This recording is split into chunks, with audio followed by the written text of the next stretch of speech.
Your turn, Uniboy.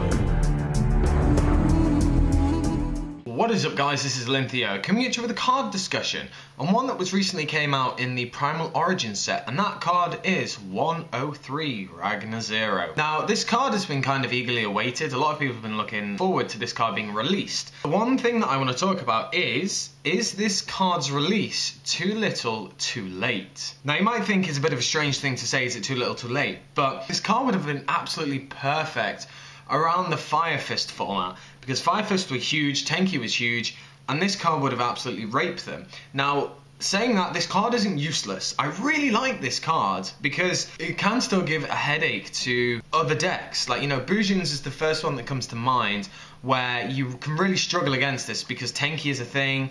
They have all their boosts, they have the Honest, the Cranes, so on and so forth. I know it can't hit Crane, but alas, just go with me. It's definitely one that I think is a good card, but is it a staple in the extra deck? I'm not entirely sure.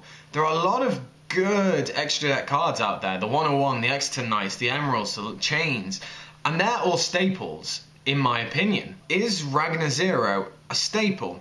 Now, it's certainly a good card. It's certainly a very well-rounded card. It's got a good amount of attack and it's got a very solid effect. The issue that I have is that I'm not entirely sure how many decks it's really going to hit. The two that, as I said, that pop to mind straight away is Bujins, as I said, and Madolch with the Chateau boost. There are other decks that it can hit, but it's all dependent on the format, how it goes. If the format goes completely towards Madolch and Bujins, then you will play this. This will be a standard extra deck card.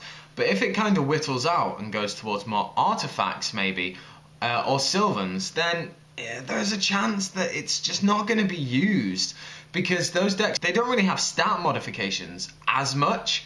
So it's definitely an interesting card to consider. It's one that I think everyone should pick up, and it should be easy to pick up because it's a rare. I don't think it should be a rare, I think it should be a high rarity, but alas. I think it's definitely one people should have on the sidelines, and down to player preference. If you have room, if your extra deck is not completely clogged, then I'd put it in. But if you're struggling for room, I'd really consider the priority of what decks you're probably going to go against, because everyone's location is different and everyone's deck in those locations are going to be different as well. It just depends on how your local meta is, and the tournaments as well. The tournaments, you're most likely going to see the actual big meta decks. So if the big meta decks, as I said, are Madolch, Bujin, so on and so forth, then it's probably a wise card to play. But I want to know what you guys think about the card. Like, I'm glad it's been released now, and I'm glad it's widely available because I think it is a very strong card. But I want to know if you think it is too little, too late. Has it come out at a good time, or is it just way past its prime? So let me know down in the comment section below. Like, comment, subscribe, and I shall catch you guys later.